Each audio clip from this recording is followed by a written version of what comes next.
Southern Baptist Convention is voting right now. The Southern Baptist Convention is the biggest evangelical denomination in America. It is it has been enthralled in quite a bit of controversy. And so my man Kevin Mullins asked me my thoughts about it. So here's what's been going on.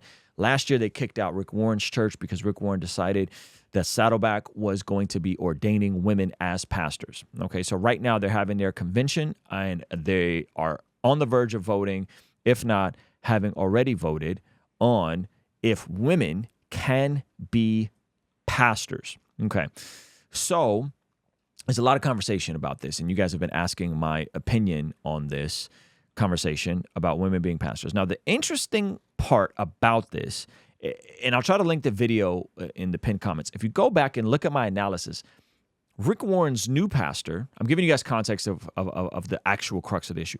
Rick Warren's new pastor disagrees with Rick Warren about the title pastor elder. Rick Warren's new pastor believes women can be lower P pastors, while Rick Warren believes women can be pastors of all kinds. So the new pastor actually disagrees with him on this. Rick Warren's kind of went full-on egalitarian, which he believes women can do almost anything in the church, including be head pastors, lead pastors, elders, and his replacement pastor does not, okay? So the voting right now is done, okay? What are the results of the voting? Can we look it up? Ban on women pastors fails. So they rejected, can you fix that, Yeah. please? The Southern Baptist Convention rejected Wednesday constitutional ban on women pastors, majority victory for those within the nation's largest prominent store. So the ban on women pastors fails. They did not get this through. The narrow outcome on Wednesday resolved 2-year-long political dispute about church policy, though it might not subdue the ensuing debate about women's roles in ministry. The proposed amendment was by far the most animating issue. Sorry, guys. English is my second language. Headed into the SBC's annual meeting, one that could even colored other decision-making, including the election for SBC president. Okay, so that fails. Wow. Okay. They also voted on IVF, yeah. IVF. Southern Baptists condemn use of IVF. Like officially. Yeah, I guess so. In vitro fertilization. Southern Baptists on Wednesday condemned the use of in vitro fertilization in a proclamation that will add the intense debates over reproductive rights raging across the U.S. Southern Baptist Convention delegates, known as messengers, at this year's annual meeting here in Indianapolis approved a resolution criticizing IVF, a non-binding proclamation that could help popularize an idea once considered fringe throughout American Christianity. Interesting. Okay, so my thoughts on the women pastor things. Now, I have made it very clear that I am a complementarian, that I believe that women are not to be in positions of spiritual authority over men, specifically in the role of lead pastor, elder, church planter. Mm-hmm. Okay, I've been fairly consistent on this. If you guys want to really deep dive on this, go look at Mike Winger's 11-hour series on women. Yes, you heard that right. This man did an 11-hour, one video that's 11 hours long. He broke YouTube. I don't know. I didn't know you could put up videos that long. Really good video.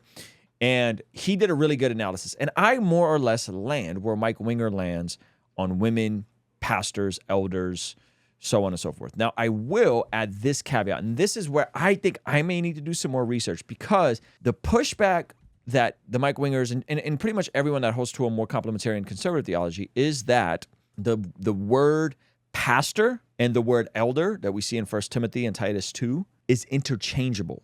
And I have not found evidence of that. I think the word pastor means shepherd, and the word elder, overseer, bishop, as is commonly translated, means like a lead pastor, overseer, elder. And usually there should be a plurality of elders in the church. So I think what this is coming down to, and by the way, and Mike Winger believes, and most people, if you can't read the scriptures and not see women deacons. There's definitely women deacons. In the Old Testament, there's women judges. So to not see this as a issue over words and how we're interpreting words.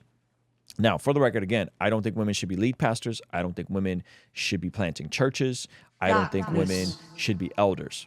I do think biblically there is a position for women to be deacons in a church, a position for women to teach other women, a position for women to lead worship, a position for women to do announcements, children's ministry. There's so many things that women can do in church, with the caveat that they cannot be a senior pastor. Okay.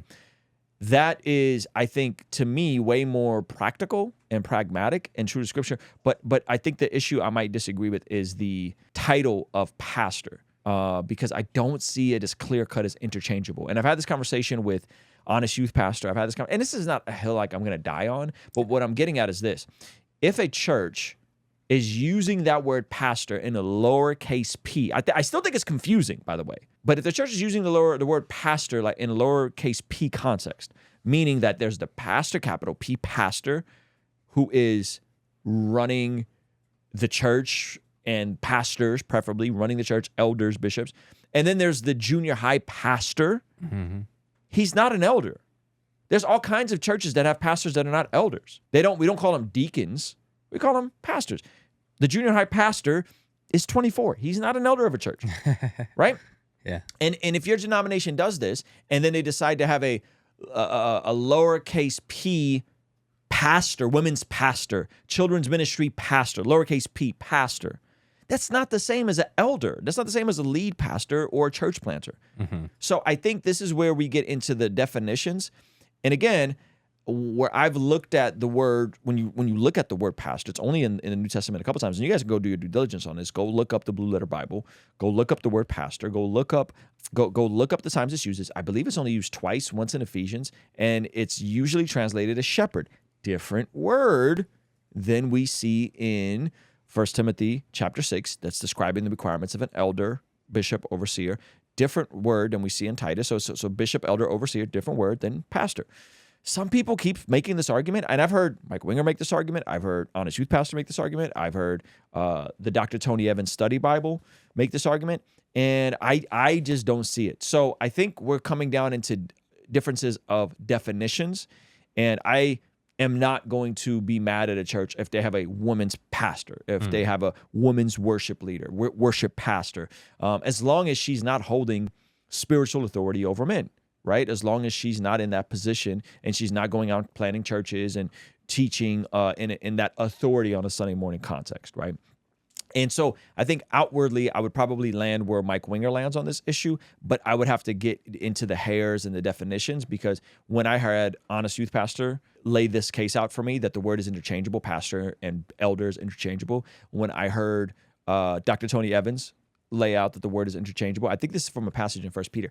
I just wasn't convinced. I was like, these are clearly different words in the Greek. They're clearly different words in the Greek. Yeah, so that's my position, those of you guys that care. The Southern Baptist has had all kinds of controversy. They've been enthralled in all kinds of drama. The biggest issue was the cover-ups. They had a registry of 700 people. So this is not necessarily an issue, hey guys, that's isolated to me. All right, let me know what you think about that in the comments section. And it would be remiss of me to not tell you about our biggest sale of the year, our Father's Day sale happening right now. You can get our brand new Bless God Prayer Journal at the cheapest price it's ever been, as well as some pretty fire priest, provider, protector launch that's perfect for the husband, the father, or the mentor in your life. So go to blessgod.shop and pick up something right now. All right, I'll see you over there. Peace.